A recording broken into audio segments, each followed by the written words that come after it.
you so much for joining us on another episode of Inspired. Today it is Sasha and I. What's up? Today we're talking about color correction or removal, and we do both lift, so it's an all-natural saline solution, and we also do laser tattoo removal in the studio. I don't do laser. We have somebody that does laser. So today we're going to talk mostly just about eyebrows. You can also use those on like eyeliner and lips in some cases if you are trained to do so. Don't try to do any of this, little disclaimer, don't try to do any of this unless you are trained to do so, because you can really scar people and you can really like burn the shit out of their skin. So you want to be really careful. Did you get that on camera? Burn the shit out of their skin. Okay, let's start with our first one. Audio technology guy. First photo? First photo, please. This is a dear client of mine. I love her to pieces. I love her. But you can see this eyebrow here. I think a lot of people, if you saw this online, I think they would say removal right off the bat. Yeah. So, well, what was her goals? Not to cut you off. Okay, so there is a little, I know you can't see the other one, but there's a little symmetry issues. Okay. But symmetry issues just with the shape. Like it could, when looking at it, it can be reshaped for them to balance out. So I think first step is people need to look at the eyebrows. Is the shape appropriate for the person's face? Is it, is the symmetry there? Mm-hmm. Or is the shape like on their forehead? If it's clear up here on their forehead, and then that's absolutely removal, right? But this case, if you look close, you can see there is a sheerness to that pigment. It's not overly packed in there. Now, but with that said, this is going to be a long episode. I'm trying to hurry here. Sorry, guys. With that, it's like I look at it because I'm using shaders. So I'm packing. I'm used to color packing. A lot of people in the industry, if they go to try to color correct that with a single needle, it's not going to stay and it's not going to work. Okay. It's not going to shift that color. You're not matching. You have to be able to match the saturation to what you're seeing in the skin. So she is probably a 50% saturation. Like if that was to heal, like if I'm doing a new powder brow and that was to heal, I would look at that, say it wasn't gray. Mm-hmm. I would look at that as a 50% saturated eyebrow. That tells me there's 50% more room in the skin. So I have a 50-50 shot of it working. An even bigger shot of it to work because I'm using a large shader needle with my circles and packing it in. Okay. So she wants a dark brow. She's got dark brown hair. I'm going to saturate the shit out of that. And believe it or not, I did not use, I have her on my Instagram. I didn't use orange. Most people are like, oh, I'd done orange on that because I put her on the Instagram story. I did gray vanish. I did gray vanish because I wanted to have some flexibility in my final color choice. Mm-hmm. If I had used on gray, my only color choice moving forward would have been like a dark brown. And I don't necessarily know that I wanted to put that on her. So I did gray vanish to get them to like a medium brown when it healed. That way then I could have more flexibility with target color being medium or darker. Okay. Does that make sense? And you said you didn't want to do it to her as far as like limit her on color for like future? Yes. Okay. Yeah, so like her future target color. So like now when she comes back, I'll have the flexibility to be able to do like a medium brown. So maybe I use LI pigments, so starting at like classic or dark toffee and so forth. So, yeah. It's interesting. I like. You see that little line there? I know you see that little line there. That's because that is like, it was a little low in that area. So I marked out. Oh, you marked it. Yeah, okay, so I marked that out. And that way I knew not to go any lower than that because that did not match her other side. So then we could remove that if we want to at a later date. Okay. So once she gets the new brow, it's all color corrected. If it bothers her, most of the time, you see how faded it is. Most of the time, they're happy. She's not going to want to mess with that. Once a new brow's on there, you're not even going to notice that old stuff in the background. Yeah. But that was the only thing that like I was like, ooh, this shouldn't belong in this shape. So you really just need to evaluate the brows, what they look like when they're coming into you. All right. Yeah, it's good for me to know because I know, Sasha, I need to know between like when do I pass it on and when do I do it, Yeah. So, okay. Yeah, noted. You could. So if she wanted hair strokes or if she wanted like, I don't think I could try to get an ombre out of that. I really probably could push the limits and try to. I mean, she's older. She just wants a powder brow. Yeah. But if she wanted something really soft and natural, then I would say you got to lighten them at least 25% more. Definitely. And then we can work with it even better. Okay. But she's happy with a more filled in powder brow. So on to the next case. And 1, 2, right. Ooh, these are pretty. Ooh, love it. Say they're pretty, but all right. We see the difference in the saturation. Yes. You see the difference in saturation from this one to the last one? Yep. See how her tail's really saturated and the bulb's softer? Okay. So this she had a ombre She had an initially. ombre. Okay, so you would consider that 75%, at least in the tail?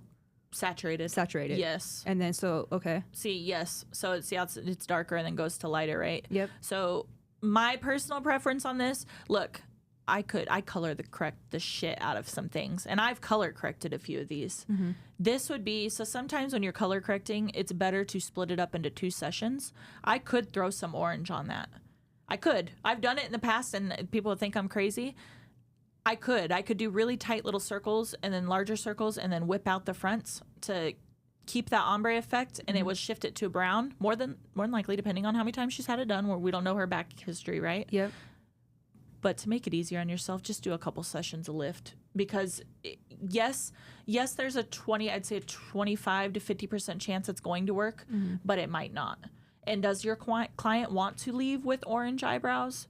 More than likely not. So I've done it, and if you do choose to color correct, you would never put target color on this first session. You would want to just do color correction, let it heal, see if it works. If it doesn't work, her only option is removal. But I'll tell you now, probably 90% of people in this industry would not be able to successfully color correct that. Which is crazy because that first photo looked more intense than this one. The tail on this one. The tail. Okay. But the reason why you could potentially get away with a color correction if you do it right and you saturate it enough is because it did fade correctly. Yeah. Her tail's still dark, and I need to saturate the shit out of that with orange. So I could saturate, and they're like, oh, it'll come back. Oh, it's going to. Not always. I have had so many cases like this. Like, you guys, if I dug through my photos, it'd be insane. Like, how many cases like this that I've color corrected and it's shifted to brown, and I've never seen the gray come back. Okay. But it's easy. I mean, you visually see like that tail is darker. Yeah. So, and that's okay. And we can use orange because we want to use a dark brown. Look at her hair. Her hair is dark, almost black. Yeah. We're not going to do black, but we're going to do dark brown. So if I could get it to shift in that one session and then second session do, like, I would still, though, I would probably would. Even I myself, knowing as good as I am at color correcting stuff, I would still probably do a session of lift on it. So if you maybe 1 or 2 just to lighten it a pinch. Okay, if you chose to color correct it first and then did removal, does it make it harder after that point because you put more color in it? Yes. So you have to know. You just have to have that. So you got to go balls to the wall and then believe in it and that it's going to work. I've been in situations where the front of the brow, see how it's real soft up there, where I've color corrected something that soft and it just did not work at all. But it's very rare. Okay. It's very rare. Like that. I'm talking like it should have color corrected. It was not intense. It was not, and it's just, it's a case here and there. Yeah, There's skin, right? So skin is skin. All right. Next case. So this removal. Instantly. Sasha's take them off. So you guys that know, Sasha is apprenticing she wants to just specialize in removal and lightening. So yes, this is removal. Okay. However, this to do lift on this is something that's even scary for me because yes, we have a case coming up that I'm going to show at the end that I did really sculpt out the brow, like reshaped it, got things to go completely away. But you're talking, we did 8 sessions. Oh, I heard you talk about this. Yeah, that's a long time. So to be able to get that second tail, that grayer one, you see how the top color is more rich? That top color isn't bad, like that tail. So I don't know what happened there, but obviously 2 different people, right? But that bottom tail, to get that completely gone, yeah, it makes me want to throw up. I'm like, I might attempt it twice. My goal, what I tell people when I'm doing removal, first off, you should never tell them how many sessions. You just don't know. There's no way to know that. And I literally, like, that's if one thing in life that I'm confident in is somebody asking me how many sessions to lift. My immediate response is there's no way to tell you that. Yeah. It'll either work or it won't work. It's a very good solution. It works really, really, really well. But to get something like that gone, you're probably looking at 8 to 10 sessions. And that is a long time because you got to space them 8 to 10 weeks apart. Yeah. So I probably would send her just to laser to get that bottom tail done. And while they're there, take the rest of the shit with it so I can have a blank canvas. You know, you might as well. Let's say, instead of doing partial, you might as well just do it to make more room in the skin. Forgive me, this is like a silly question, but could you offer would you be willing to go thicker with the brows? Could you work with it thin? No. That tail, it would be way too thick. Okay. Yeah. Okay. If it was Like slightly for her, like obviously we can't see her face, but that's know her face. So, yeah, okay. way too thick. Okay. Yeah, that would make that tail just like trying to, because then you have to think you're trying to like get a taper on the tip of the tail by pulling those two together. Just too thick. Have you ever given that option where you're just like, are you willing to go thicker? I've never had. No? I mean, no. So on the first client we saw, Yeah. that we did go thicker on her just a little bit, yes, I adding here remember. and there. So we did end up going thicker. So adding a little bit to the shape, but that's just too dramatic. Okay. Yep. All right. This next one, this poor lady. Okay. Oh, I've seen this one a bunch of times. Aww. Absolutely. Okay. So My heart. yeah. This is a client of ours. I did not do this. So this is how she came in. I don't think, honestly, I don't remember if I did any lift on this, but this is a good example because this is me. I literally like 100% laser. Yeah. The problem is those brows are way too thick. The other issue is, though, if you try to send her to laser, there's really only like one person that I would refer. Like laser on the eye is very specialized, and I would send her to Texas Taylor Rose. Oh yeah. I sent him Is people this, like this. No, this is another one. Another one. Yeah. Yeah, but shout out to him because he has a special shield that goes in the eye, and he does this type of stuff all the time. So he could zap that eyeliner. I actually need to get an update with him. And if you were to do it, long time with you, huh? You know, it's I hate saying like laser or lift, one or the other is better or worse. Mm-hmm. I don't really think so. I think they're pretty equal. Yeah. They're just, you know, like the aftercare with lift, like if you're doing saline, it's 2 weeks, no makeup, scabbing. Yeah. But also some people want that because they don't want the particles to shoot out, you know, through their lymphatic system. It's a preference on how you want to heal pretty much. Yeah, and then laser, you know, a little quicker. Just learned recently, it's not like an open wound like we tell them it's an open wound, you know, so there's some differences there. But for as extreme as this is, yeah, I would prefer that healing over lift just for her sake. Yeah. Whether it's going to be faster, probably not. Yeah. Probably about the same, but yeah, I just think it'd be easier with her healing. If that was me, I would want to know the difference in those two options. For sure. So yeah, that one, don't touch it. She's got to go to laser. All right, and our final one here, my dear client Cheryl. This one has been all over social media. Yeah. This is my client Cheryl. Love her to pieces. That brow on the left is obviously not my work, but I was actually there when this brow went down, so I know the person that did this eyebrow. I know the person that did it, and it's nothing on that artist. She was new. She did not know. You know, we all learn. We all start somewhere. Yep. But she did it way too deep.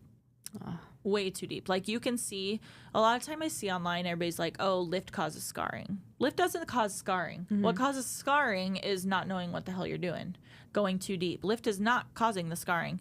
Like if you look in the second photo, so that is the brow that I ended up getting her to. So good. So we didn't lighten the whole brow. This is actually a very unique case. So I did lift on this, 8 sessions.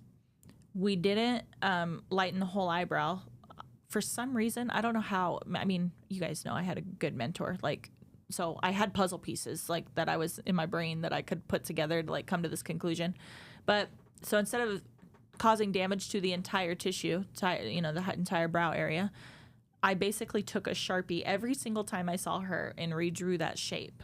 Oh wow! In the middle. I mean, you could see it from like, you know, you could tell that you like kept. So I redrew new brows on her every time, and I did lift on everything outside of my brow drawing. Holy crap! And I left the middle and allowed the middle just to fade out. So this was about, I would say like 2.5, 3 years she was with me. So I just let that, the original pigment, if you look at it, it's not a horrible color. It's just too dark. Yeah. Like, so if you think about, if that fades, like it's not going to be horrible. And she has gray hair anyways. So I kid you not, that brow, I mean, I've freshened them up multiple times now, but that is what we left off like from just doing the lightning sessions around. That's really smart because it's like, why cause trauma to the whole area if she's... And likes the shape. So let's be brutally honest here. If you zoom in on that right photo there, see underneath her brow. But Amber, you said lift doesn't scar. Look underneath that underneath the arch of that brow there.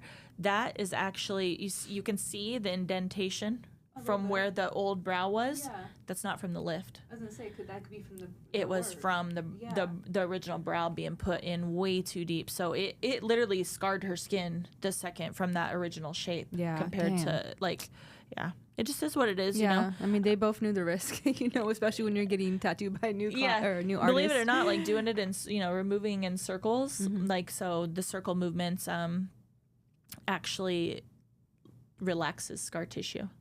So they use that for like microneedling and that's not the only movement they use, but like a large shader, you can actually use it for skin needling. So it actually will help with scar tissue. I've had clients, you can go ahead and take that out of there. We're done with these photos. I'm done with you guys. No, but so I've had clients where I've went and I've literally did lift. I have one in particular. I should have threw her in this too, but in her brow they did microblading, but they literally carved a chunk, like a triangle chunk, out of her middle of her brow. Not on purpose. Oh no! But yeah. I mean, you wish you went way too deep. So it was like indented, and by the time, so I did 3 sessions of lift on her. Yeah. By the time we got to her new eyebrow, it was completely flat. Oh my gosh! She had been getting filler in it. It was that dramatic, that filler to make the skin smooth in that area. And by the end, I shit you not, by the end of doing those lift sessions on her, that skin was completely smooth. Oh my gosh! So it helped it. Totally got rid of the thank scar that God. was there. Yeah. Oh my gosh, that's scary that someone has a heavy hand like that. First off.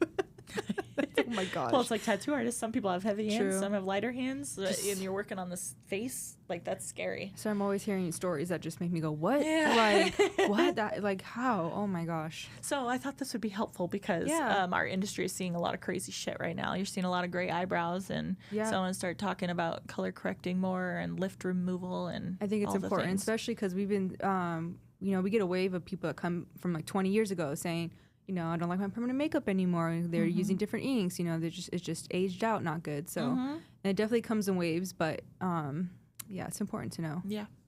And by the way, we're gonna drop this on. If you go sign up on our website as a VIP, you'll be able to get the video, the first photo. Amber actually filmed it, and we put it on YouTube. But don't go there. You're so smart. Yeah, join our VIP. You could sign up, and then you'll be able to watch the video just all the time. So yeah. So what Sasha's talking about, there is a really incredible freebie of me doing that first ladies image that you guys saw. Yeah. And it is, I was going to do like a how-to, and then I was like, fuck it. Yeah. Let's do it. So I did a video that literally was just like a thought dump of in this video of me, like, as I'm just talking through my thoughts as what I see, what I did, why I did it this way. I think it's really cool because, it's being in your brain, it's like 7 minutes long too. Yeah, and it's not like overly edited. It's not. It's literally 2 clips that Sasha got with me while I was tattooing, and I was like, hey, that's actually really good. Like, let's like make that into like a free little video. So yeah, go check that out. You may say something that does someone didn't know to connect the dots with, so that's important. Yeah. So yeah, go sign up on our website. Sweet. Inspired by MissSummerRed.com. It'll be in the description. I gotta get better at this. All right, guys. If you have questions, drop them in the comments. Otherwise, go check out that video, sign up for VIP list, and Sasha. Like, comment, share, and subscribe. All right, guys. See you later. Peace out.